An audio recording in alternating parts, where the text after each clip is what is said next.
বিসমিল্লাহির রহমানির রহিম।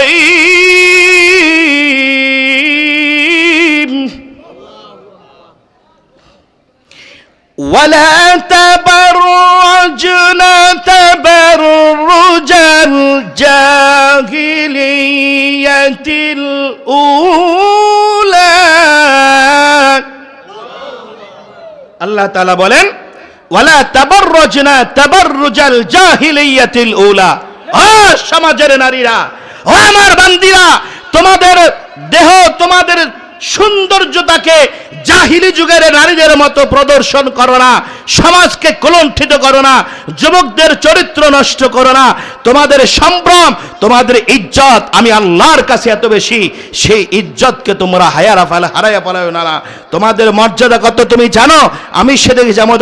নারীর মর্যাদা আকাশচুম্বী মর্যাদা, আল্লাহ তাআলা নারীদের মর্যাদা দান করেছেন, আমি সেদিকে যাব না। তবে বেপর্দা সামাজিক একটা রোগ, কথা বলেন ঠিক না বেঠিক?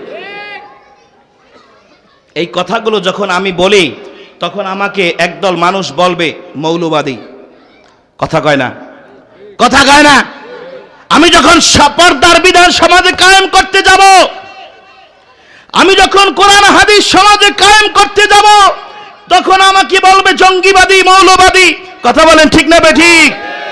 বিদ্রোহী বিপ্লবী মৌলবাদী কেন জঙ্গিবাদী? ঠিক না বেঠিক?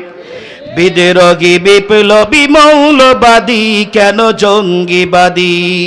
কোরআনের কথা বলি তাই বলে আমাকে বিপ্লবী, জিহাদের কথা বলি তাই বলে আমাকে জঙ্গিবাদী। বিদ্রোহী বিদ্রোহী বিপ্লবী মৌলবাদী কেন জঙ্গিবাদী? বিদ্রোহী বিপ্লবী মৌলবাদী কেন জঙ্গিবাদী? জন্মের পরে কানে আজান কি দেয়নি, তুমি মৌলবাদী ছাড়া হওনি। ঠিক না ঠিক? জন্মের পরে কানে আজান কি দেয়নি, তুমি মৌলবাদী ছাড়া হওনি। তবে মরণের পরে জানাজা পড়াবে, তবে মরণের পরে জানাজা পড়াবে, তখন কোথায় পালিয়ে যাবি? বিদ্রোহী বিপ্লবী মৌলবাদী কেন জঙ্গিবাদী? বিদ্রোহী বিপ্লবী মৌলবাদী কেন জঙ্গিবাদী? কি মন করে ওই হনুমান, দাড়ি টুপি দেখলেই তালেবান। কি মন করে ওই হনুমান, দাড়ি টুপি দেখলেই তালেবান। তবে পর্দা, তবে মাথায় পাগড়ি দেখে যদি, তবে মাথায় পাগড়ি দেখে যদি সিংহের চাইতেও ভয় পায় বেশি। বিদ্রোহী বিদ্রোহী বিপ্লবী মৌলবাদী কেন জঙ্গিবাদী? বিদ্রোহী বিপ্লবী মৌলবাদী কেন জঙ্গিবাদী? ভাইরা আমার, বন্ধুরা আমার, তাহলে এই যে সামাজিক রোগগুলো, এই সমাজের বেপর্দা, এই বেপর্দারা একটা এমন রোগ যেটা আমাদের হাজার হাজার লক্ষ লক্ষ যুবকের চরিত্রকে নষ্ট করেছে। কথা বলেন ঠিক না বেঠিক? আমাদের মা বোনদের আপনারা বেইজ্জত করবেন না, তারা সম্মানের পাত্রী, তারা অতি সম্মানী। এজন্য আমি মাঝে মাঝে বলি, বেহায়া নারীর এই কেমন কথা, বোরখা মানি ওদের মাথা ব্যথা। আছে না না একদল? বেহায়া নারীর এই কেমন কথা, বোরখা মানি ওদের মাথা ব্যথা। তবে পর্দার কথা যদি বলি, তবে পর্দার কথা যদি বলি, তখন হই আমি ফতোয়াবাজি। বিদ্রোহী বিদ্রোহী বিপ্লবী মৌলবাদী কেন জঙ্গিবাদী? ঠিক না ভাই? ঠিক ভাইরা আমার, হযরত আবু হুরায়রা রাদিয়াল্লাহু তাআলা আনহু থেকে একটা হাদিস আমি আপনাদের শোনাই। এই সমস্ত রোগ থেকে আমাদের কেন বাঁচতে হবে? রাসূলুল্লাহ সাল্লাল্লাহু আলাইহি ওয়াসাল্লাম আমাদেরকে দিক নির্দেশনা দিয়েছেন। আন আবি হুরায়রা রাদিয়াল্লাহু তাআলা আনহু قال قال رسول الله صلى الله عليه وسلم إياكم وظن فإن الظن أكذب الحديث ولا تجسسوا ولا تحسسوا ولا تباغضوا وكونوا إخوانا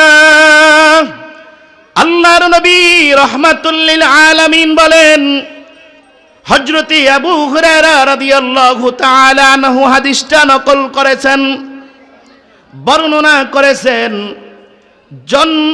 ইয়াকুম ওয়াযান্না ফা ইন্না যান্না আকযাবুল হাদিস।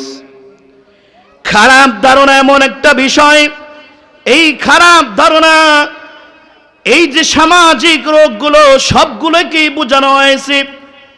ওয়ালা তাজাসসু ওয়ালা তাহাসসু ওয়ালা তাবাগাদু, দোষ চর্চা করো না, গীবাত করো না, খোঁচা মেরো না, এইগুলো থেকে বিরত থাকো।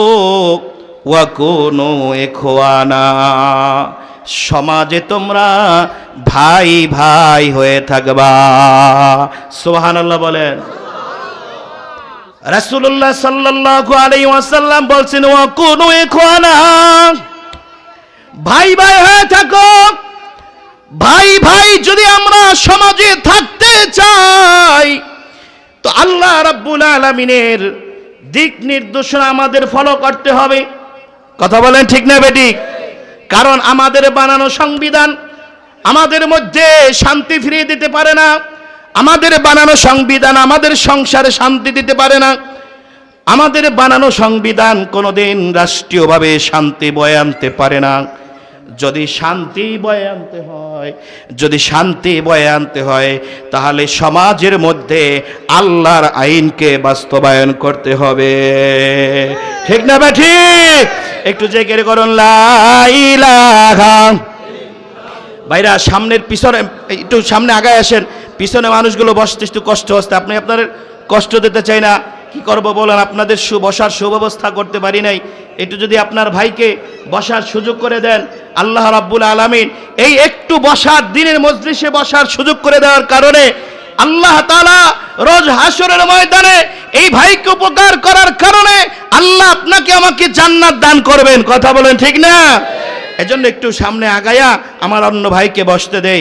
একটু জিকির করে লা ইলাহা ইল্লাল্লাহ, লা ইলাহা।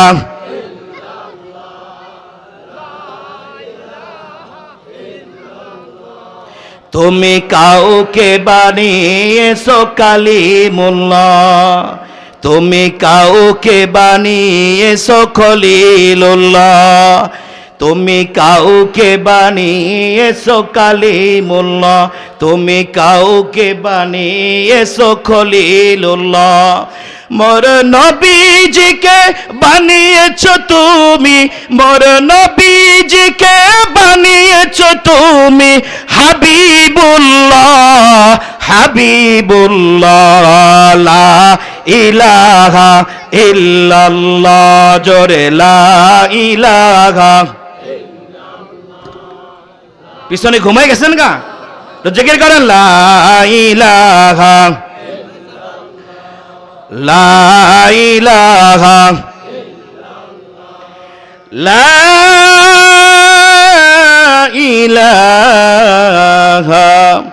ইল্লাল্লাহু মুহাম্মাদুর রাসূলুল্লাহ সাল্লাল্লাহু আলাইহি ওয়াসাল্লাম। আপনাদের কষ্ট হচ্ছে? আমার কথা বুঝতে আপনাদের কষ্ট হচ্ছে? ভাইরা আমার, আমি আপনাদের বেশি সময় নেব না। আমি শুধু আল্লাহর এই দিক নির্দেশনা কটা বলেই শেষ করে দেব। অতি সংক্ষেপে বলবো। হয়তো আমাদের প্রধান মেহমান আসছেন, একটু চা একটু আস্তে আস্তে করবেন, ঢাকা থেকে আসছেন, এজন্য আমি একটু সময় নিচ্ছি। ভাইরা আমার, বন্ধু আমার, ইসলামী সমাজ ব্যবস্থার দিক নির্দেশনা আল্লাহ রাব্বুল আলামিন কি দিয়েছেন, এদিক ওদিক খেয়াল করলে আমার ওয়াজ সব বন্ধ হয়ে যাবে। এদিকে খেয়াল করেন, আমার দিকে তাকান সবাই, যতক্ষণ থাকবেন এদিকে তাকায় থাকবেন, এদিক ওদিক খেয়াল করলে সব নষ্ট হয়ে যাবে। আমার ভিতরের এলেম কালাম সব চলে যায়, আল্লাহর রহমত চলে যায়। আমাদের বেখেয়াল হলে আমাদের মন মানসিকতার দিক পরিবর্তন হওয়ার কারণে দিলের তাসিরও নষ্ট হয়ে যায়। কি বলেন, ঠিক না?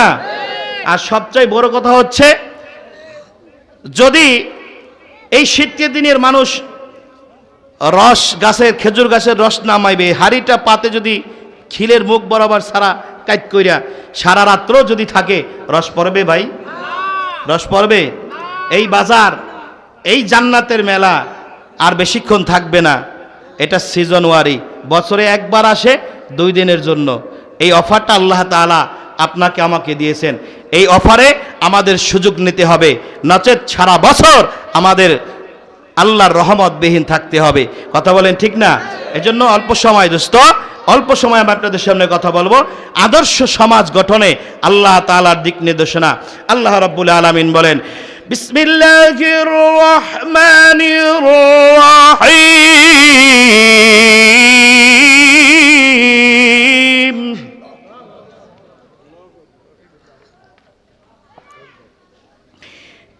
ইন্নাল্লাহা ইয়া'মুরুকুম বিল আদলি ওয়াল ইহসান।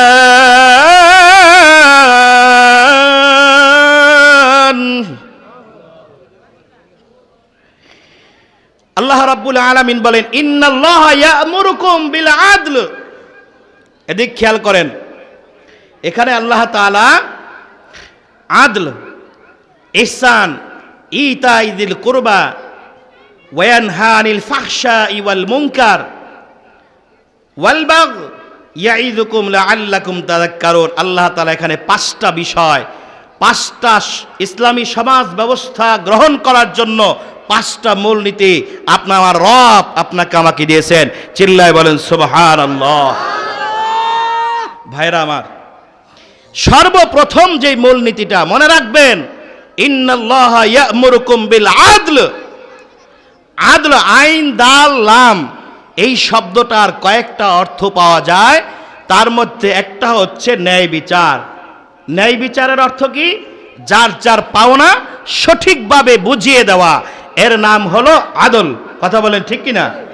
ন্যায় বিচার যারা করবে, বিচার প্রতিষ্ঠা যারা করবে, তার যদি যে বিচার পাইবে, সে যদি তার পাওনার বিচার, যে যার পক্ষে পাইবে তার পক্ষে না যায় আর এক পক্ষে যায়, বলেন তো সমাজ সুশীল হবে না সমাজ কলুষিত হবে? কলুষিত হবে। কারণ আক্রোশ বেড়ে যাবে। আমি বিচার আমার পক্ষে আসার কথা, ন্যায় আমার পক্ষে আসার কথা, আমার কোনো অন্যায় নাই, কিন্তু বিনা অপরাধে আমাকে 2 বছরের জেল দিছে, অতএব ও কেমনে থাকে আমি দেখে ছাড়বো, ওর প্রতিশোধ আমি নিয়ে ছাড়বো। 2 বছর পর আইতে আসি। কথা বলেন, ঠিক না বেঠিক? 2 বছর পর আইতে আসি, দেখবেন যখন পাশাপাশি ঘরে ঝগড়া লাগে, তখন 2 মহিলাই মনে করেন ঝগড়া লাগছে। এখন এক মহিলা বলতেছে, যত বড় গাইলা সমস্যা নাই, আমার স্বামী আইয়ে লোক দেখাই দিমু। কথা বলেন, ঠিক না বেঠিক? ভাইরা আমার, ন্যায় বিচার না পাওয়ার কারণে, যার যার পাওনা বুঝিয়ে দেওয়ার না দেওয়ার কারণে আমাদের সমাজ আজকে কালোয় অন্ধকারে ছেয়ে গেছে, অন্ধকারে নিমজ্জিত হয়ে গেছে। কথা বলেন, ঠিক না বেঠিক? না আল্লাহর পাওনা আমরা বুঝিয়ে দিছি, না আমরা মা বাবার পাওনা বুঝিয়ে দিছি, না আমার ভাইয়ের পাওনা বুঝিয়েছি, না আমার স্ত্রীর পাওনা বুঝিয়েছি, না আমার মা বাবার পাওনা বুঝিয়েছি, না বোনের পাওনা বুঝিয়েছি, না সন্তানের পাওনা বুঝিয়েছি। কথা বলেন, ঠিক না বেঠিক? আমরা কিন্তু সবাই পাওনাদার একে অপরের সাথে। অতএব এই দেনা, এই লেনা দেনা, এই পাওনাটা যার যার অবস্থান থেকে যথাস্থানে বুঝিয়ে দিতে হবে। তাহলে ইসলাম সমাজে এমন সমাজ গঠন হবে, আল্লাহ তাআলা বৃষ্টির ন্যায় রহমত বর্ষণ করবেন। চিল্লায় বলেন আল্লাহু আকবার। আল্লাহ রাব্বুল আলামিন আমাদের কাছে কি পাইবেন? আল্লাহর কাছে আমরা কি পাবো? আল্লাহ রাব্বুল আলামিনের কাছে আমরা পাবো রহমত, আমরা পাবো নিয়ামত। আল্লাহ তাআলা কোথাও বাকি রাখেন নাই আমাদের রহমত নিয়ামত দেওয়ার জন্য। কি বলেন আছে? এত নিয়ামত আল্লাহ দিয়েছে। আল্লাহ বলেন ওয়া ইন তাউদ্দু নিয়ামাতাল্লাহ লা তুহসুহা। আল্লাহ রাব্বুল আলামিন বলেন যদি আমার নিয়ামত গণনা শুরু করো তোমরা শেষ হয়ে যাবা, কিন্তু আমার নিয়ামত গুণে শেষ করতে পারবা না। তাহলে আল্লাহর আমাদের পাওনা আল্লাহর কাছে আর কিছু নাই, আল্লাহ আমাদের থেকে পাওনা আছে। কথা বলেন ঠিক না বেঠিক? তো সবচেয়ে আল্লাহ বড় আমাদের কাছে কি পাওনাটা সবচেয়ে বড়? এক নাম্বার কোনটা? আল্লাহ বলেন লা তুশরিকু বিল্লাহ, আল্লাহর সাথে কাউকে শরীক করো না। চিল্লায়ে কোন সুবহানাল্লাহ। ভাইরে, আল্লাহ ইচ্ছা করলে সব গুনাহ মাফ করতে পারে। তুমি মদ খেয়েছো, গাঁজা খেয়েছো, নেশা করেছো, জিনা করেছো, চুরি করেছো, তুমি ব্যভিচার করেছো, সব করেছো, আল্লাহ ইচ্ছা করলে মাফ করে দিতে পারে। জীবনে এক ওয়াক্ত নামাজও পড়ো নাই, আল্লাহ ইচ্ছা করলে মাফ করতে পারবে। আল্লাহ বলেন শুধু একটা কাজ যদি কইরে কবরে আসো, একটা গুনাহ নিয়ে যদি কবরে আসো, আমি রব তোমাকে কখনো ক্ষমা করব না। আল্লাহ বলেন লা তুশরিকু বিল্লাহ ইন্না শিরকা লাযুলমুন আযীম। শিরক হচ্ছে এমন একটা গুনাহ, এমন বড় গুনাহ যা আমি আল্লাহ কখনো বান্দাকে ক্ষমা করব না। শিরক করার কারণে চিরস্থায়ী সে জাহান্নামী হবে। কথা বলেন ঠিক না বেঠিক? তার আল্লাহর পাওনা বুঝিয়ে দিতে আমরা আল্লাহর সাথে শরীক করব কি করব না? আল্লাহর সাথে কাউকে শরীক করব? আল্লাহ আমাদের সবাইকে শিরকের গুনাহ থেকে বাঁচার তৌফিক দান করেন। ভাইরা আমার, দেখেন একদিন রাসূলুল্লাহ সাল্লাল্লাহু আলাইহি ওয়াসাল্লাম মসজিদে নববীতে বসা। একজন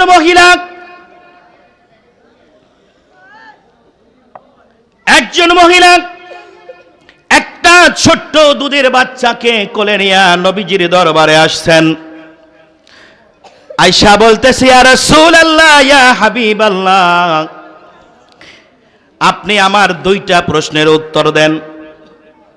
নবী গো, এই যে আমার কোলে বাচ্চাটা দেখতেছেন, দুনিয়ার সব মায়ের, যে সমস্ত মায়েরা তার দুধের বাচ্চাকে যতটা বেশি ভালোবাসে, যতটা বেশি মায়া করে, আল্লাহ রাব্বুল আলামিনকে ততটাই আল্লাহর বান্দাদেরকে কম করে মায়া না বেশি করে? অর্থাৎ মায়ের মায়া দয়া বেশি বাচ্চার প্রতি, না আল্লাহর তার বান্দাদের প্রতি মায়া দয়া বেশি? এক নম্বর প্রশ্ন মহিলার। রাসূলুল্লাহ সাল্লাল্লাহু আলাইহি ওয়াসাল্লাম বলেন শোনো মহিলা, আল্লাহ রাব্বুল আলামিনের দয়া মায়া বান্দার উপরে মায়ের চাইতে, সন্তানের প্রতি মায়ের চাইতে বেশি। কেননা আল্লাহ রাব্বুল আলামিন হাজারো দুনিয়ার মধ্যে নিয়ামত দিয়ে আল্লাহ তাআলা বান্দা বানাইছেন। মহিলা দ্বিতীয় প্রশ্ন করছেন, ইয়া রাসূলুল্লাহ, ইয়া হাবিবাল্লাহ, আমার দুই নম্বর প্রশ্ন, যদি আল্লাহর দয়া মায়া বেশি হয় তাহলে আল্লাহ রাব্বুল আলামিন একজন মা তার দুধের বাচ্চাকে কোনোদিনও আগুনের মধ্যে ফেলে দিবে না। জীবন চলে যাবে কিন্তু মা কখনো সন্তানকে আগুনের মধ্যে ফেলবে না। কথা বলেন ঠিক না বেঠিক? কিন্তু আল্লাহ তো বান্দাদেরকে জাহান্নামের আগুনে জ্বালাবেন। আল্লাহ জাহান্নাম বানাইছেন কেন? যদি মায়ের চাইতে আল্লাহর ভালোবাসা বেশি হয়। কথা বলেন ঠিক না? প্রশ্ন তো যুক্তিসঙ্গত, কি ঠিক আছে না? এবারও নবীজি থমকে গেলেন। নবীজি মহিলাকে বলছেন, মহিলা শোনো, আল্লাহ রাব্বুল আলামিন বান্দার জন্য জাহান্নাম বানায় নাই, আল্লাহ রাব্বুল আলামিন জাহান্নাম বানাইছেন নাফরমানদের জন্য। কথা বলে ঠিক কি না? যারা আল্লাহর সাথে শিরক করে তারা আল্লাহর বান্দা হতে পারে না, পারে না, পারে না। কথা বলেন ঠিক কি না? যারা আল্লাহর সাথে শিরিক করে তারা আল্লাহর বান্দা হতে পারে না। তবে আল্লাহর মায়া বেশি, আল্লাহ চাইলে বান্দাকে মাফ করে জান্নাতে দিতে পারেন, কিন্তু শিরিকের গুনাহ মাফ করবে না। অতএব আমাদের শিরিক থেকে বাঁচতে হবে, সমাজকে শিরিক থেকে বাঁচাতে হবে, আল্লাহর পাওনা বুঝে দিতে হবে। এবার আসুন আল্লাহ রাব্বুল আলামিন বলেন ওয়াল ইহসান।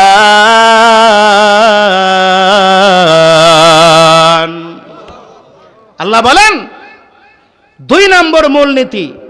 2 নম্বর মূলনীতি কি? সমাজ, সুন্দর সুশীল সমাজ, কলঙ্কমুক্ত সমাজ, নেয়ামত পূর্ণ সমাজ গঠনে আল্লাহ তাআলার 2 নম্বর মূলনীতি ওয়াল ইহসান। ইহসান হলো মা বাবাকে খিদমত করা, মা বাবার কদর করা, মা বাবার সম্মান করা। কেন আল্লাহর পরে মা বাবার কথা কেন বলছেন? আল্লাহ রাব্বুল আলামিন একটা আয়াতের মধ্যে খুব সুন্দর করে আল্লাহ তাআলা বলেন ওয়াকাযা রাব্বুকা আল্লা তা'বুদু ইল্লা ইয়্যাহু ওয়া বিল ওয়ালিদাইনি ইহসানা। আল্লাহ রাব্বুল আলামিন বলেন, ওয়াজ করতেছেন, আল্লাহ আমাদেরকে নসিহত করতেছেন, আল্লা তা'বুদু ইল্লা ইয়্যাহু, আল্লাহ ব্যতীত কারো ইবাদত করো না, ওয়াবিল ওয়ালিদাইনি ইহসানা, আল্লাহর ইবাদতের পরে মায়ের কথা, মায়ের আদেশ, মায়ের নিষেধ মানতে আল্লাহ রাব্বুল আলামিন বলছেন। কেন বলছেন? এই পৃথিবীতে মায়ের এবং বাবার চাইতে আপন আর কেউ হতে পারে না। কি বলেন পারে? যুবক, তুমি বিবাহ করেছো, 1-2 মাসের মধ্যে তোমার 2 মাসের সম্পর্ক তোমার বিবির সাথে, তাইতে তোমার বিবি আপন হয়ে গেছে, তোমার মা পর হয়ে গেছে, তোমার বাবা চোখের দুশমন হয়ে গেছে। আল্লাহ রাব্বুল আলামিন বলেন, তোমার মা বাবা যদি তোমাকে দুনিয়াতে না আনতো, তুমি দুনিয়ার মুখ দেখতা না। কথা বলেন ঠিক না? মা বাবার পরে, আল্লাহর পরে মা বাবার স্থান আল্লাহ রাব্বুল আলামিন দিয়েছেন। এজন্য মায়ের কদর করতে হবে, মা বাবার কথা মানতে হবে। কতক্ষণ? যতক্ষণ পর্যন্ত মা বাবা আল্লাহর সাথে শিরিক করতে না বলে। অর্থাৎ কোনো মা বাবা যদি আল্লাহর সাথে শিরিক করার জন্য বলে, তখন শুধু মা বাবার কথা মানা যাবে না, নচেত আর সব জায়গায় মা বাবার কথার অমান্য করা যাবে না। কিভাবে মা বাবার খিদমত করবেন আল্লাহ রাব্বুল আলামিন, আমি খুব সংক্ষেপে বলে যাচ্ছি যেহেতু আমার সময় অনেক কম। কিভাবে মা বাবার খিদমত করবেন সংক্ষেপে বলছি, আল্লাহ তাফসীর করে বুঝাই দিয়েছেন, যার যার মত মতো তাফসীর করলে হবে না। আল্লাহ রাব্বুল আলামিন বলেন ইম্মা ইয়াবলুগান্না ইনদাকাল কিবার। আল্লাহ রাব্বুল আলামিন বলেন, যখন তোমার মা বাবা 2 জন বৃদ্ধ অবস্থায় মাজুর হয়ে পড়ে, তখন তোমরা তার সাথে কি করবা? আহাদুহুমা আও কিলাহুমা, একজন অথবা 2 জন। বাবা মারা গেছে মা আছে, মা মারা গেছে বাবা আছে, এরকম হতে পারে কিনা? আল্লাহ রাব্বুল আলামিন বলেন আও কিলাহুমা, অথবা 2 জনই তোমার জীবদ্দশায় বেঁচে আছে, তখন তুমি কি করবা? আল্লাহ রাব্বুল আলামিন বলেন ফালা তাকুল্লাহুমা উফফিউ, তুমি তোমার জবান দিয়ে এমন কোনো কথা বলবা না যেই কথায় তোমার মা বাবা শব্দটা জবান থেকে বের করে দেয়। আছে না নাই? ও ভাই আছে না নাই? সন্তান এমন একটা কথা বলেছে, মা নিঘুরে নিবৃতে চোখের পানি রাত্রে বালিশ ভিজিয়ে দিয়েছে, আল্লাহ রাব্বুল আলামিন তাকায় তাকায় দেখে। কথা বলেন ঠিক না বেঠি?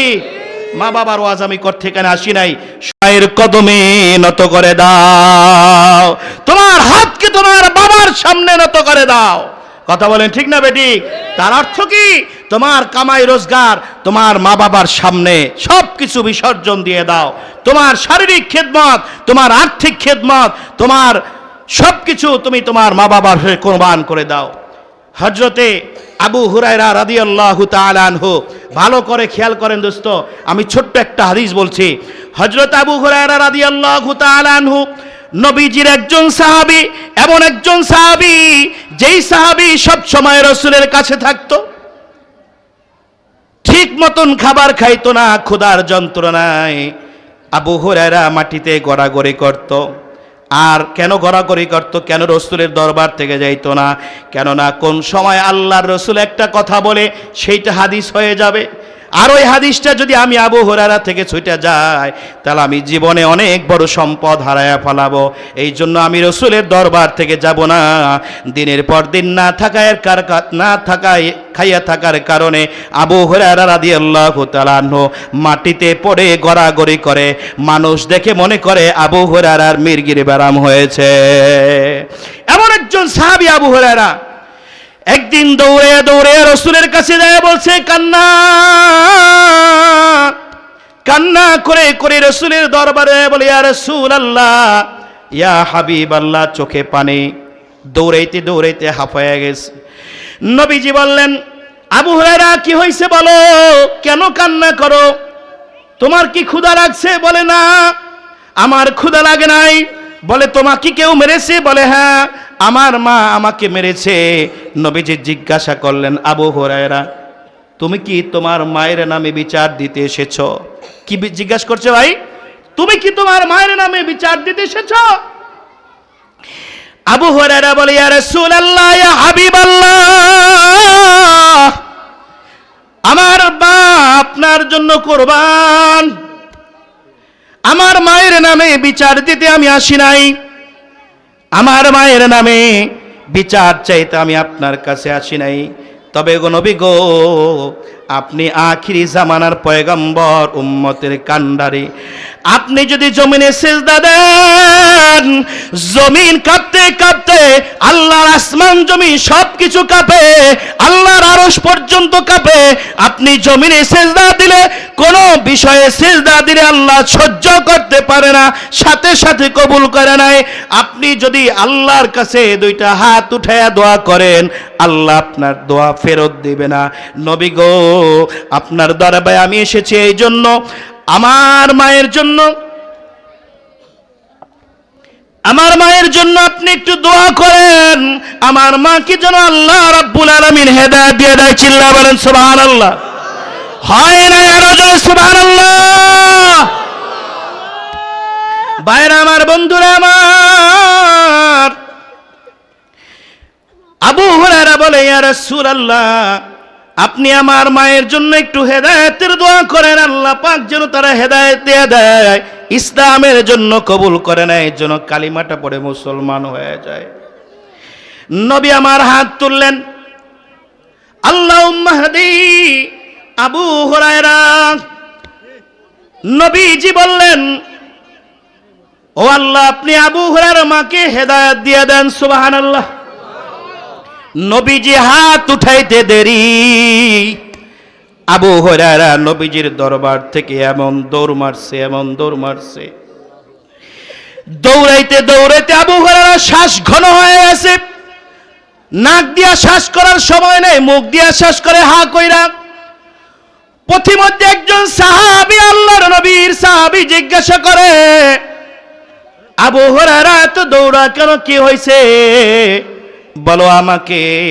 আবু হুরায়রা হাতটা ঝাড়া দিয়া ছেড়ে দিয়া বলে, ছেড়ে দাও আমাকে, আমি দৌড়ে বাড়ি যাইতে চাই, আমি দেখতে চাই আমার দোয়া আমি আগে পৌঁছাই না নবীজির দোয়া আমার বাড়ি আগে পৌঁছায়া যায়। আর জোরে আল্লাহু আকবার, নারায়ে তাকবীর। আবু হুরায়রা রাদিয়াল্লাহু তাআলা আনহু বলে, আমি দেখতে চাই আমি আগে বাড়ি পৌঁছাই আমি আগে বাড়ি পৌঁছাই না নবীর দোয়া আগে বাড়ি পৌঁছায়। আবু হুরায়রা বাড়ির দরজার সামনে যায় ডাক দেয়, মা। দরজা খোলেন, মা ভিতর থেকে নরম সুখে আওয়াজ দিতেছে, বাবা একটু অপেক্ষা করো, আমি গোসলখানায় আছি, গোসল শেষ করে আমি তোমার জন্য দরজা খুলে দেব। সুবহানাল্লাহ। বাড়ি যেই কইেন। ভাইরা আমার, বন্ধু আমার, আবু হুরায়রা মায়ের কণ্ঠের আওয়াজ চেঞ্জ হয়েছে, বুঝা ফেলাইছে নবীর আগে, নবীর দোয়ার আগে আমি আবু হুরায়রা বাড়ি পৌঁছতে পারি নাই, নবীজির দোয়া বাড়ি পৌঁছায় গেছে। সুবহানাল্লাহ। আবু হুরায়রা রাদিয়াল্লাহু তাআলা আনহু ঘরের মধ্যে যখন দরজা যখন তার মা খুলে দিয়েছে, ঘরের মধ্যে প্রবেশ করার পর মা সন্তান আবু হুরায়রাকে জড়ায়া ধরে বলে, আবু হুরায়রা, তোমাকে মারছি, নিবৃত্তি আমি তোমার আঘাতের কারণে কান্না করছি। আবু হুরায়রা, তুমি আমাকে ক্ষমা করে দাও, তোমার নবীজির দরজায় আমাকে নিয়ে যাও, আমি কালিমা পড়ে মুসলমান হতে চাই। সুবহানাল্লাহ। একজন সাহাবী মা মারছে, তারপরেও মার জন্য বদদুয়া করে নাই। ও যুবক, কেন তুমি তোমার মাকে কষ্ট দাও? ও বাবাজি, কেন তুমি তোমার বাবাকে কষ্ট দাও? ভাই রে, মা বাবা হলো জান্নাত, মা বাবা হলো জাহান্নাম। রাসূল বলছেন, যে চায় মা বাবা থেকে জান্নাত নিতে পারে, যে চায় মা বাবা থেকে জাহান্নাম নিতে পারে। সুবহানাল্লাহ। এজন্য ওয়াল ইহসান, মা বাবা নিয়ে ফিতনা আমাদের সমাজে আছে না নাই? এজন্য সন্তানের পাওনা আর মা বাবার প্রতি সন্তানের পাওনা, সন্তানের মা বাবার প্রতি পাওনা আছে না নাই? এই পাওনা বুঝায় দিতে হবে। আল্লাহ রাব্বুল আলামিন বলেন, মা বাবার পাওনা যদি বুঝায় দাও, তাহলে সমাজে কোনোদিনও কলুষিত আর কলঙ্কিত হবে না। তাহলে একজন সন্তানের প্রতি মা বাবা কি পায়, মা বাবার প্রতি কি হক আছে, এটা আমাদের জানতে হবে। কি বলেন, ঠিক কিনা? একজন সন্তানের প্রতি মা বাবার যে হকগুলো আছে, জীবিত অবস্থায় 7টা হক, মরে গেলে 7টা হক। মন থাকবে তো ইনশাআল্লাহ? আমি সংক্ষেপে বলে দিচ্ছি। 1 নম্বর হলো, মা বাবা যখন মারা যায়, জীবিত অবস্থায় 7টা হক। সেটা হলো 1 নম্বর আজমত, শ্রদ্ধা করা মা বাবাকে। 2 নম্বর হলো তো মোহাব্বত, তাদেরকে ভালোবাসা। 3 নম্বর হলো জরুরত, তাদের চাহিদা পূরণ করা। 4 নম্বর সালামত, তাদেরকে শান্তি দেওয়া, সুখ শান্তিতে রাখা। 6 নম্বর হলো জরুরত, চাহিদা পূরণ করা। 5 নম্বর চাহিদা পূরণ করা। 6 নম্বর মোলাকাত। 7 নম্বর মোলাকাত, তাদের সাথে সাক্ষাৎ করা, তাদের খিদমত করা। মরে গেলে 7টা হক। 1 নম্বর হলো দোয়া করা, তাদের জন্য কি করা? দোয়া করা। যেমন আল্লাহ রাব্বুল আলামিন বলেন, ওয়াকুল্লাহুমা কাওলান কারীমা। আল্লাহ রাব্বুল আলামিন বলেন, ফালা তাকুল্লাহুমা উফফি ওয়ালা তানহারহুমা ওয়াকুল্লাহুমা কাওলান কারীমা ওয়াকফিদ লাহুমা জানাহাদ যুল্লি মিনার রাহমাতি ওয়াকুর রাব্বিরহামহুমা কামা রাব্বায়ানি, আরো জোরে কোন, সগীরা। এই দোয়া করবেন, পারবেন ইনশাআল্লাহ? মরে গেলে দোয়া করবেন। মা বাবা যাদের নাই, তাদেরও 7টা হক আছে। 1 নম্বরে দোয়া করা। 2 নম্বরে হলো সাবরে সানি করা। সূরা ফাতিহা, সূরা ইখলাস, সূরা কাফিরুন, এই বিভিন্ন ছোট ছোট সূরাগুলো আপনি পড়ে পড়ে মা বাবার জন্য সাবরে সানি করেন। 3 নম্বর হলো ইকরামুস সাদিকিন, তাদের বন্ধু, তাদের বান্ধবীদের সম্মান করা। 2 নম্বর হলো নাসরুস সাদিকিন, বন্ধু বান্ধবীদের সাহায্য করা। 5 নম্বর হলো আদাউল কাজা, তাদের ঋণ থাকলে সেই ঋণ পরিশোধ করা। 6 নম্বর হলো আদাইল ওসিয়া, তাদের ওসিয়াত থাকলে সেটা আদায় করা। 7 নম্বর হলো জিয়ারতুল কবর, কবরের পাশে গিয়ে মা বাবার কবর জিয়ারত করা। এই মরে গেলে 7টা হক। মনে থাকবে তো ইনশাআল্লাহ? আল্লাহ আমাদের সবাইকে আমাদের প্রতি আমাদের যে হক আছে মা বাবার প্রতি, এই হকগুলো আমরা আদায় করব ইনশাআল্লাহ। এবার আসুন, আল্লাহ রাব্বুল আলামিন 3 নম্বর যে মূলনীতিটা মনে আছে তো? 2 নম্বর মূলনীতি গেল ইহসান, মা বাবার খেদমত। 3 নম্বর হলো জাবিল কুরবা, নিকটস্থ আত্মীয় স্বজনদের খোঁজ খবর রাখা। এইটা আমরা একেবারেই ভুলে গেছি, এটা সমাজে নাই। কথা বলেন, ঠিক কিনা বে ঠিক? ভাই আমি সংক্ষেপে বলছি, কেউ ওঠাওঠি করেন না। আপনি দেখেন আত্মীয় স্বজনের সম্পর্কটা এমন, আল্লাহর আরশের সাথে আত্মীয় সম্পর্কটা ঝুলে থাকে। কোন জায়গায় ভাই? জোরে বলেন, কোন জায়গায়? আল্লাহর আরশের সাথে ঝুলে থাকে। যেমন মান, আর বলতে থাকে মান ওয়াসালানি ওয়াসালাহুল্লাহ, আল্লাহর আরশের সাথে ঝুলে ঝুলে দোয়া করে, আল্লাহ আমার সাথে যারা সম্পর্ক ভালো রাখছে, তুমি তাদের সাথে সম্পর্ক ভালো রাখো। সুবহানাল্লাহ কোন জোরে? হয় নাই? আরো জোরে বলেন সুবহানাল্লাহ। আমার সাথে যারা সম্পর্ক ভালো রেখেছে, তুমি তাদের সাথে সম্পর্ক ভালো রাখো। আর যারা আত্মীয় স্বজনদের সাথে নিকটস্থ ভাই বোন আপনজন যারা আছে, আত্মীয়, তাদের সাথে সম্পর্ক যারা ভালো না রাখে, তাদের ব্যাপারে ওই আল্লাহর আরশের সাথে জুড়ে তারা বলে, মান কতাআনি কতাআহুল্লাহ, যে আমার সাথে সম্পর্ক ছিন্ন করে আল্লাহ, আপনি তাদের সাথে সম্পর্ক ছিন্ন করে দেন। তাহলে এটা ভালো দোয়া করলো না খারাপ দোয়া করলো? তাহলে আমরা এইটা করবো ইনশাআল্লাহ। আপনজনদের সাথে আত্মীয়তার সম্পর্ক সবাই ভালো বজায় রাখবো তো ইনশাআল্লাহ। আল্লাহ আমাদের সবাইকে তৌফিক দান করে, জোরে বলেন আমিন। নাহি আনিল মুনকার, 4 নম্বর শর্ত, 4 নম্বর মূলনীতি, নাহি আনিল মুনকার, অর্থাৎ অন্যায় কাজে বাধা প্রদান করা। এটা তো সমাজে একদম নাই, এটা সমাজে একদম নাই। মসজিদের ইমাম সাহেব যদি একটা অন্যায় কাজে কাউকে বাধা দেয়, আর 5 জন এসে বলে তারা মুসলমান, ইমানওয়ালা, কালিমাওয়ালা, তারা এসে বলে জান জান হুজুর, আপনি হুজুর মনের সাথে গ্যাঞ্জাম করা কি দরকার আছে? কথা কয় না? আছে না নাই? আপনি হুজুর মানুষ, নামাজ পড়াবেন, আপনি কামুল ইমামতি করে, আপনি এ জায়গায় গ্যাঞ্জাম করতে এসেছেন কে? কি ভাই বলে কিনা? এইটাই বলে, হ্যাঁ সত্য এইটাই বলে। একজন যদি সত্যের পক্ষ নেয় আর 10 জন তার গলা টিপে ধরে, কথা বলেন ঠিক না বেঠিক? তুমি আল্লাহর দুশমন। আল্লাহ বলেন অসৎ কাজে বাধা দাও আর সৎ কাজে মানুষকে আদেশ দাও, কথা বলেন ঠিক না বেঠিক? এই যে সৎ কাজে বাধা দেওয়া, অসৎ কাজে বাধা প্রদান করা, এটা সমাজের মধ্যে আমাদের বহু প্রচলন করতে হবে। একজন যদি অন্যায় কাজে বাধা দেয় আর 10 জন গিয়া সেখানে যে অন্যায় কাজে বাধা দিচ্ছে তাকে সাপোর্ট দিতে হবে, তাহলে একটা মজবুত শক্তি হবে, কথা বলেন ঠিক না বেঠিক? অন্যায়কারীরা লেজ গুটিয়ে পালাবে, কথা বলেন ঠিক না বেঠিক? দেখবেন যখন কেউ অপরাধ করে তখন অপরাধীর গলা বড় থাকে, কথা বলেন ঠিক না? অপরাধীর গলা বড় থাকে। আমরা তো 16কেও অনেক সময় বলি চোরের মায়ের বড় গলা, কথা বলেন ঠিক না? এই জন্য অপরাধীর গলা বড় থাকে।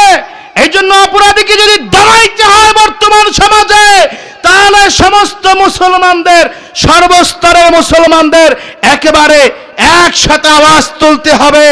সমাজ থেকে গাঁজাকে দূর করতে হবে, ঠিক না বেঠিক?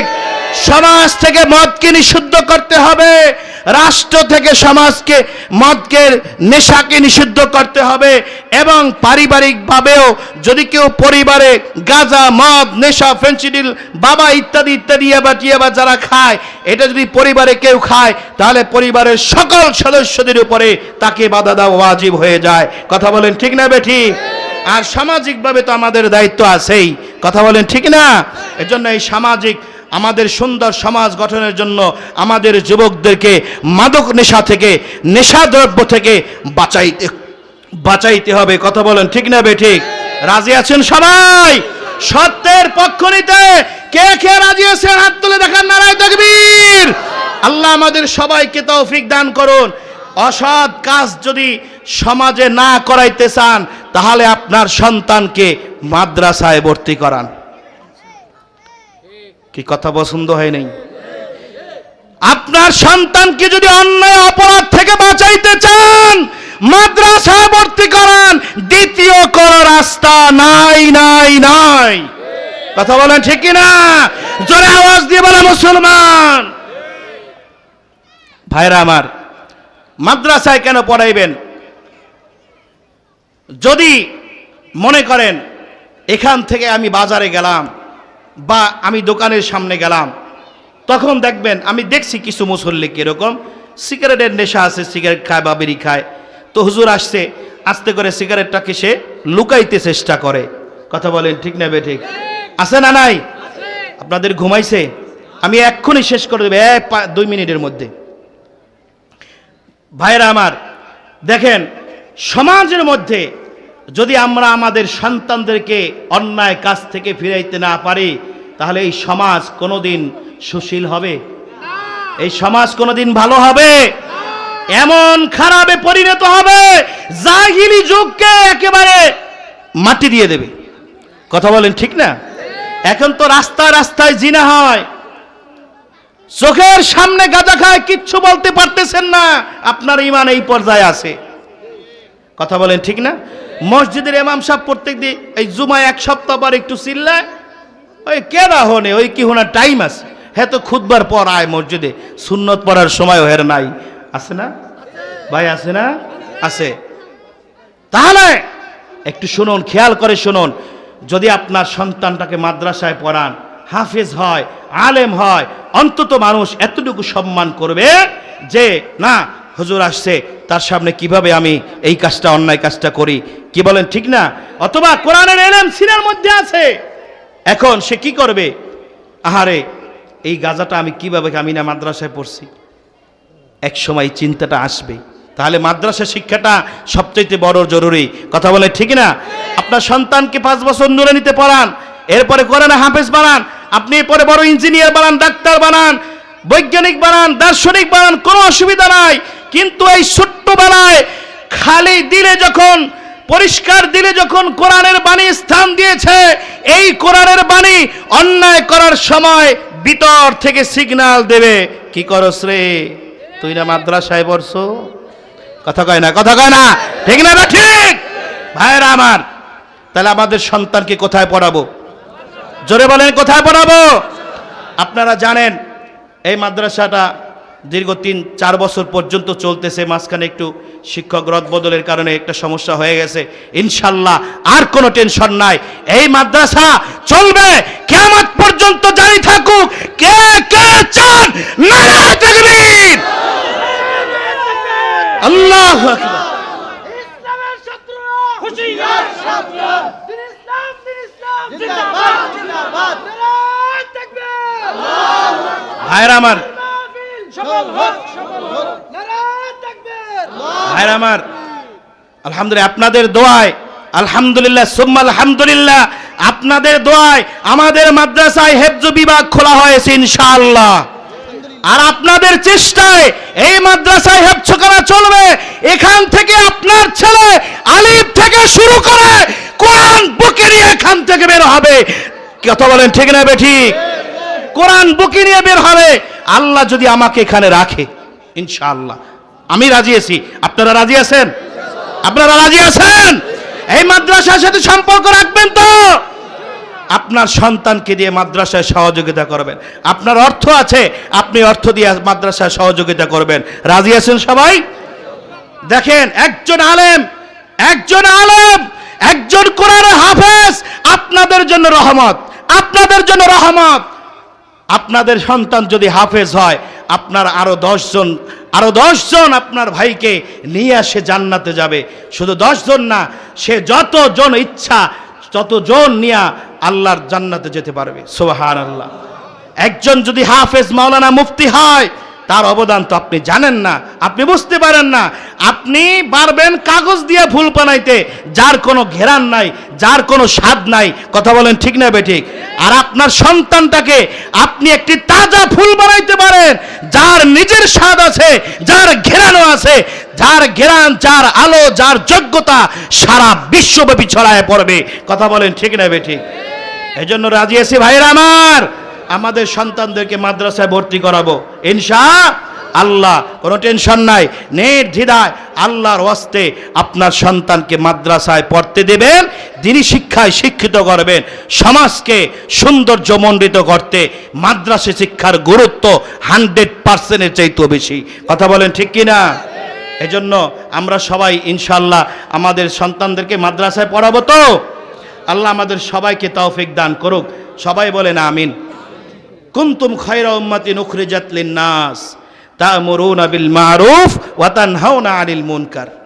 আল্লাহ বলেন, তোমাদের মধ্য থেকে একটা দল এমন বের হবে, সেই দলের কাজ কি? সেই দলের কাজ হলো তা'মুরুনা বিল মা'রুফ, সৎ কাজের আদেশ দেবে। ভাই, আমার মা বাবা যদি আমাকে মাদ্রাসায় না পড়াইতো, আমি আপনাদের এই আল্লাহর এই কথাগুলো, বাণীগুলো শুনাইতে পারতাম? আমি কি কাউকে অন্যায় কাজ করার আদেশ দিছি? এখানে অন্যায় করার ওয়াজ করছি? সব অন্যায়কে ঝেড়ে ফেলে দিয়ে আপনি আমি ন্যায়ভাবে কিভাবে চলতে পারি সেই পরামর্শ এখানে হয়েছে। কথা বলেন ঠিক না বেঠিক?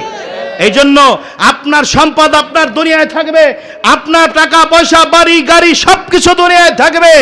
আপনি মারা যাবেন, আপনার নামাজ বন্ধ হবে, জিকির বন্ধ হবে, কোরআন তেলাওয়াত বন্ধ হবে, দান সদকা বন্ধ হবে, জিকির আজকার বন্ধ হবে, মুআমালাত মুআশাত ইবাদত বন্দেগী সব বন্ধ হয়ে যাবে।